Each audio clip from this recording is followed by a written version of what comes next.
처음 소식부터 조금 안타깝습니다. 지난 9월 말 인천의 한 빌라에서 60대 여성이 숨진 채 발견됐습니다. 당시만 해도 단순 고독사인 줄 알았는데 그렇게 종결될 뻔했는데 엄청난 반전이 확인됐습니다. 네, 일단 지난 9월 28일 저녁인데요.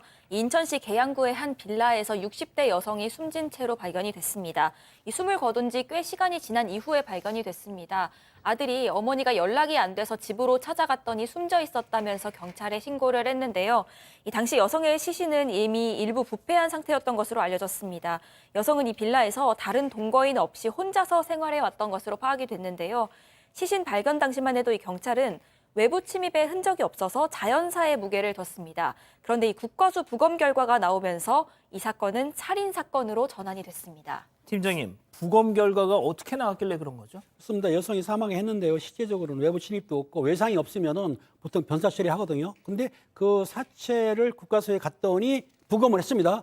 부검을 해보니까 뭐가 나왔냐면 자동차 부동액이 나왔습니다. 그러니까 부동액을 장기간 모인 건데요. 부동액이 전부 그렇지는 않은데 그중에 에틸렌 글리콜이라는 그 부동액 중에 그 쉽게 얘기해서 얼지 않도록 또 녹슬지 않도록 하는 성분이 들어있는데 그 성분을 누군지 모르겠지만 본인이 먹지는 않았겠죠. 누가 투약을 해가지고 장기간 먹기 때문에 그만 그 부동액으로 인해서 이분이 사망을 하게 됐던 겁니다.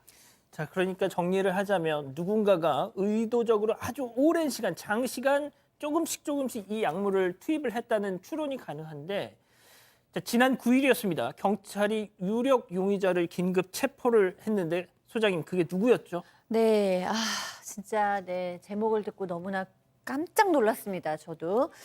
바로 이 경찰이 잡은 사람은 친딸이었어요. 30대 친딸인데 경찰이 오랫동안 집 주변 CCTV 그다음에 화학약물을 구입한 내역 이런 것들을 다 확인한 결과 30대 딸을 긴급 체포했고 그다음에 이제 10일 어제는 존속살해 혐의로 구속영장을 신청을 했어요. 그러니까 이제 거의 지금 굉장히 유력한 살인자인데 주변 사람들은 그럴 리가 없다. 엄마 돌아가셨을 때 딸이 병원에서 펑펑 울었고 와. 보통 때도 엄마하고 딸이 사이가 너무너무 좋고 맨날 붙어 사는 딸이었다. 맨날 팔짱 끼고 둘이 돌아다녔다. 라고 얘기해서 너무 소름 끼쳤습니다. 예. 자, 그럼 이쯤에서 이번 사건 체크포인트 짚어보죠. 죽은 엄마의 메시지입니다.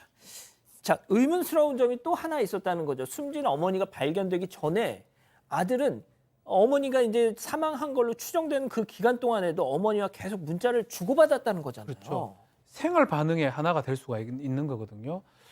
결과론적인 얘기긴 하지만 사망한 것으로 추정되는 시간에도 계속적으로 아들하고 엄마하고 문자가 오갔다는 겁니다. 이 부분이 가장 문제가 됐는데 결국은 누가 했냐면 그 살해를 했던 30대 딸이 엄마를 대신해서 엄마로 가장해서 문자를 보냈고 당시 아들이 엄마한테 문자를 보내니까 남동생이죠.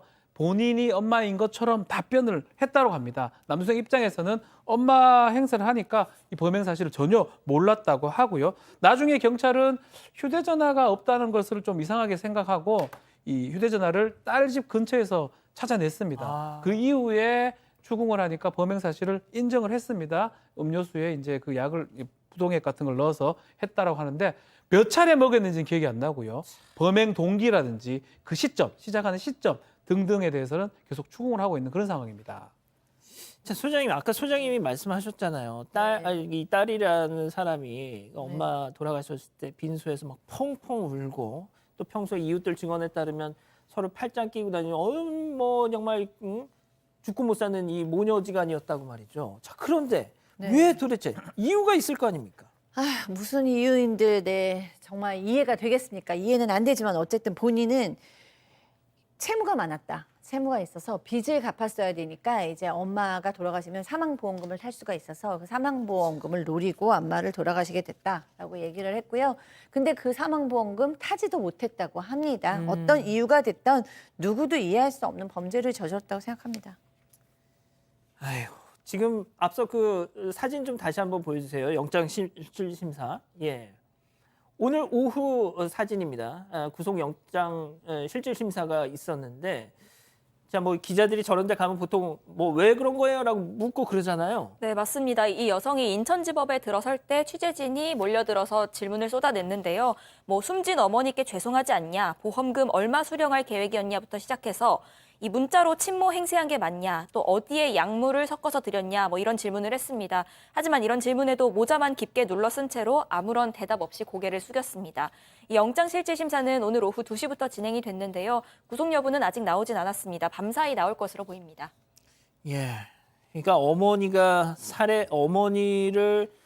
가 숨진 뒤에 일주일 정도 문자를 답하면서 시간을 벌었고 그 남동생이 계속해도 이제 엄마랑 연락이 닿지 않으니까 직접 집을 갔다가 어머니 시신을 발견한 겁니다.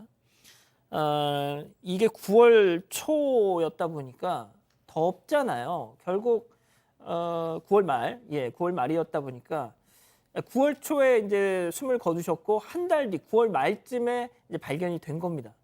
이미 그 기간 동안에 시신이 상당히 부패가 진행이 됐다는 거예요. 상당히 뭐 악취라든지 부패라든지 그런 것들이 진행될 수밖에 없었던 상황이고 일단은 부모를 살해한 겁니다. 직계 존속이죠. 우리 살인죄 같은 경우는 사형 무기 5년 이상 징역인데 직계 존속으로 살인했을 때는 더 상향이 됩니다. 사형 무기가 있고요. 7년 이상의 징역이 될 수가 있고요.